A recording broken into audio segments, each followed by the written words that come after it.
Hello everyone, welcome back to our channel. আজকে আমরা চলে গেছিলাম ফ্লেম অ্যান্ড গ্রিল, যেটা কিনা লোকেটেড সাউথ সিটি মলে। এখানে এসে ফার্স্টে তো দেখলাম ভিতরে অনেকটাই ভিড় ছিল, সেই জন্য আমাদের বাইরে 2 মিনিটস কি 3 মিনিটসের মতো ওয়েট করতে হয়েছিল। আর এখানে তো বাফেটে পাওয়া যায়, তো ফার্স্টেই আমাদের স্টার্টারগুলো দিয়ে গেছিলো, যেখানে চিকেনের আইটেম ছিল, ফিশের ছিল, প্রন ছিল, আর একটা মাটনের রোল ছিল। প্রত্যেকটা আইটেম কিন্তু খেতে বেশ ভালো ছিল, আর সবকটাই যেহেতু গরম গরম সেই জন্য আরো ভালো লাগছিল। আর ওনারা কিন্তু প্রত্যেকটা আইটেম রিপিটও করছে। আমরা খুব ভালোভাবে এনজয় করেছিলাম স্টার্টারগুলো। প্রত্যেকটা স্টার্টার বেশ ভালো ছিল। ইনফ্যাক্ট পনিরেরও একটা আইটেম ছিল যেটা বেশ ভালো।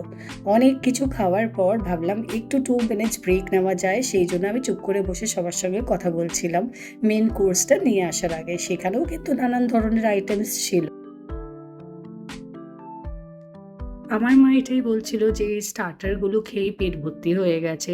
আর কিছু মেইন কোর্স বা ডেজার্টের দিকে তো কোনো রকম মনে হয় না খেয়ে উঠতে পারবো। তো সেসব নিয়ে আমরা হাসাহাসি করছিলাম, গল্প করছিলাম, বলছিলাম আরামসে খাও, কারণ অনেক টাইম নিয়ে এনজয় করা যাবে। আর আশেপাশেও সবাইকে দেখছিলাম যে বেশ অনেকক্ষণ ধরেই তারা সবার নিজেদের মতন ভাবে এনজয় করছিল ফুড আইটেমসগুলো। আর দেখতেই পাচ্ছেন ফার্স্টে যে স্যালাডের কাউন্টারটায় টুকটাক কিছু স্যালাড আইটেমস ছিল। মেইন কোর্সে তো বিরিয়ানি, সবাই এখানে আমার মনে হয় সেটার দিকেই যায় মেইন কোর্সে, তো সেটাই ফার্স্টে দেখালাম। আরও নানান ধরনের মেইন কোর্সের আইটেম ছিল, আপনারা এখানটা একবার পজ করে নিয়ে দেখে নিতে পারেন।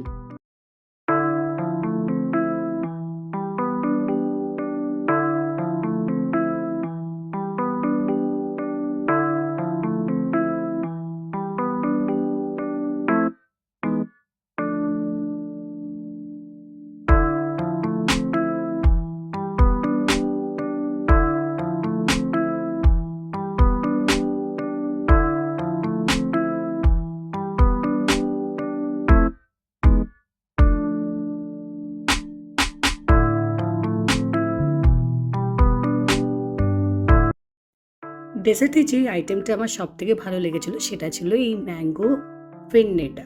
বেশ ভালো ছিল খেতে। আর বাকি তো আইসক্রিম, পেস্ট্রিজ যা থাকে সবই ছিল। টোটাল বিল জানার জন্য আমাকে পিং করতে পারেন। আর অন্য কোনো কোয়েরিজ থাকলেও আপনারা পিং করতে পারেন রিগার্ডিং বুকিং এটসেট্রা। সব মিলিয়ে আমরা এইভাবেই লাঞ্চটা করেছিলাম সেদিন। বেশ ভালো লেগেছিল। আপনাদেরও যদি প্ল্যান থাকে চলেই আসতে পারেন। Thanks for watching. বাই।